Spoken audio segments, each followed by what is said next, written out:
Most people go through life holding back. If you get into the habit of just being mediocre, it will become a part of your consciousness. If you get in the habit of giving less than what you have it within you to give, it will begin to reflect itself in your personality. It will begin to damage you psychologically. And you don't want to be a part of that kind of self-destructive behavior. You want to set some high standards for yourself. There's greatness in you. And you've got to learn how to tune out the critics outside and the critic inside. And since I'm going to do this, I'm going to harness my will, and I'm not going to let anything stop me.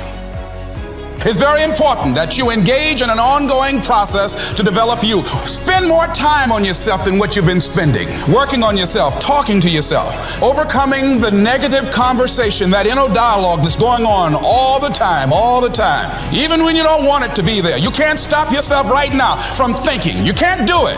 And so learning how to empower yourself, part of doing that is standing up to yourself. You've got to stand up inside yourself sometimes and say, shut up. I was going to give a presentation, and this voice inside of me saying, you can't do this. You don't have everything it takes. Shut up. I'm behind on my bills and you're telling me what I can't do. I have got to do it.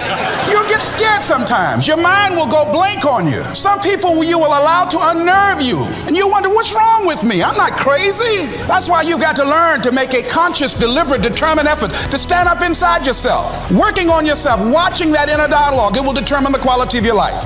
You don't have to force yourself or motivate yourself to think negatively, to be depressed, to beat yourself up over the head. Your mind is on automatic. It will do that by itself. But if you want to begin to move into your own personal greatness, if you want to begin to really enjoy a happy, successful, healthy life, you've got to be willing to go against the tide. You've got to be willing to harness your will and say, in spite of this, I'm in control here. I'm not going to let this get me down. I'm not going to let this destroy me.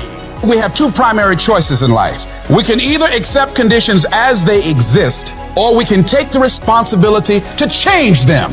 See, a lot of people want to exempt themselves from taking responsibility. All they want to do is talk about the problem. Every time you see them, they'll tell you their story over and over and over and over again. No.